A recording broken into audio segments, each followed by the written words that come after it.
So yeah, man. Listen, I hope that Durk ultimately beats it, and at that point, whatever bullshit he was on, if he was on any bullshit, he just leaves that alone. I feel that he did get drunk off of power to a certain degree, and I feel that his beef with me is sort of an example of that, because it's just like, you're beefing with someone who accidentally leaked the gender of your baby, and you say fuck me on like 2 of your albums, like I'm not an op, seriously. I'm not doing anything to you. In fact, I told you right away that it was an accident. One of my editors accidentally put it out. It was not my fault, and yet here I am. I don't fuck with Vlad like on your album and the video and everything. And it's just like, come on, like seriously, like, we actually know each other. We've socialized before. We've done multiple interviews. It is what it is. So I think that he just became this kind of person that wasn't exactly who he really was in real life. Or maybe this is someone he's always wanted to be, not realizing how serious the consequences is of being that person.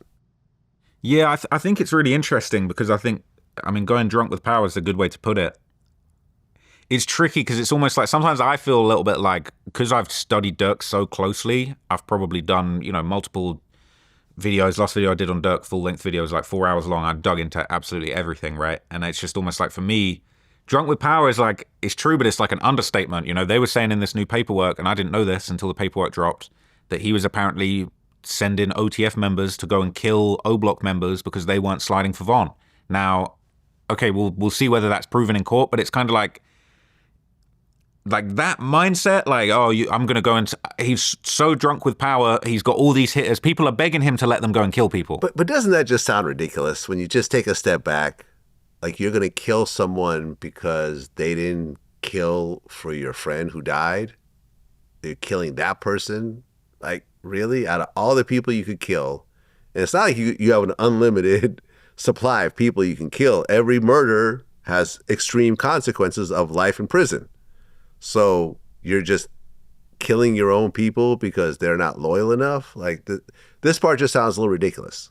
But is there a way that you could believe that if you knew more of the context? Because it's like, I feel like that in isolation, it sounds ridiculous. I don't want to believe that. But then you kind of... that sounded like the Mexican Mafia, right? But that's a jail setting, right? In a prison setting, you have to keep it together. There's race riots. It's a limited system. I get it. Everyone needs to stay in line or else it all falls apart.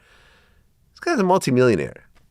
So he can go anywhere in the world. Like, he's not confined to any sort of situation. All these so-called ops can't do anything to him.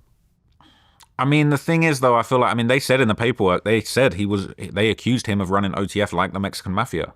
They said really? I'm pretty sure they said that in one of the paperworks. Yeah, okay, yeah. Wow. And they were comparing case law and cases where like cartel members had like enforced things within the gang.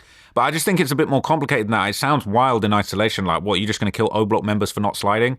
Well, it's a little bit more complicated than that, because it's like there was sort of these internal beefs going on. I don't know how much you know about it, but Duke had basically got with the baby mother of Durk's brother, Dthang, who passed away. And then, like, some people were saying maybe he was kind of rubbing that in his face a little bit.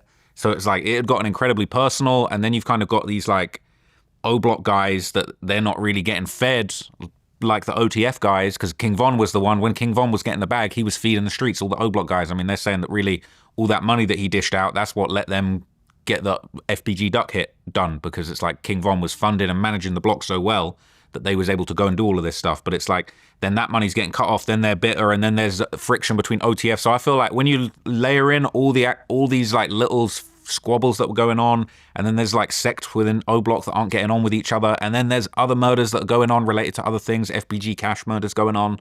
So it's like, I feel like if you really drill into it and like learn all the little backstory and the little squabbles that were going on, like, they were saying Durk was banned from his hood for like, he couldn't go back to Lamron. There were guys in Lamron he was beefing. Then it's in the paperwork that he was saying he texted this guy Lamron, was it Lamron Richie, and was like, yeah, I got him hunting you. Like, you better keep your ski mask on.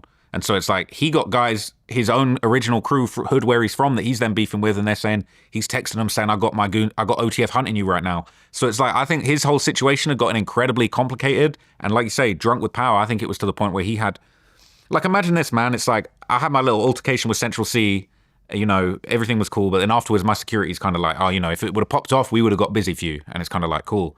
imagine that times 1,000, and it's like you got you're Durk, and you got these guys that are killers with bodies, and they're like, we're itching to kill for you. Like, you just say the word, like, we want to kill, like, we want to slide for Von, like, say the word, get the drop, like, you know, we can't get to Quando. Let's go and kill somebody from his crew that's not sliding. Like, we ruthless. Like, that's the impression that I get from reading all the paperwork and having watched just everything that has gone on from all these different guys. So I just feel like, I just wonder when, my personal view is that, like, when it actually goes to trial, I think there's going to be so much. They got all the iCloud.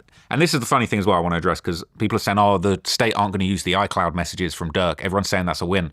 But the actual paperwork, it says we don't need to use his iCloud. If he sent messages to other people, we don't need his iCloud. He's sending messages to other people who are cooperating, who are giving us the phone and giving us context to everything. So I feel like, forget the iCloud, I think so much internal workings of how OTF was running is going to come out of trial. And I think it might end up looking a lot like Mexican Mafia. Like, they was really Durk really running a hard line, and so hurt about what happened to his brother Dthang and what happened to Von, that, like, he wanted blood for a lot of stuff that was going on. So I feel like when this trial happens, I think it's January that it's set for. I think there's going to be so much. I've been warning people, like, the stuff that's going to come out in trial, I think it's going to just be crazy, because we're getting these little, you know, oh, the 2021 shooting had something to do with Durk. Everyone's mind's blown, but I've been knowing that. So I don't think people are ready for what's going to come out of the trial.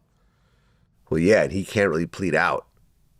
You're talking about a murder for hire. At this point, multiple murders for hire. There is no pleading out. It's either life or you beat it. Yeah, I think they're saying they're not going to push for the death penalty, which, like, is, I guess, really a win in the grand scheme of things, because you could get the death penalty in California, as far as I'm aware. Well, no, it's not a California case. It's a state case. Sorry, it's a Fed case. Oh, but can you get the death penalty on a Fed case?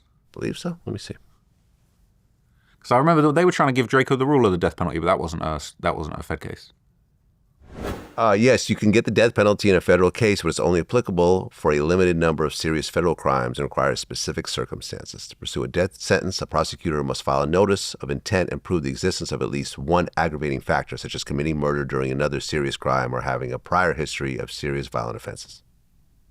The Attorney General also has to prove the decision to seek the death penalty as detailed in the Department of Justice's guidelines. So there are certain things you have to get through, but yeah.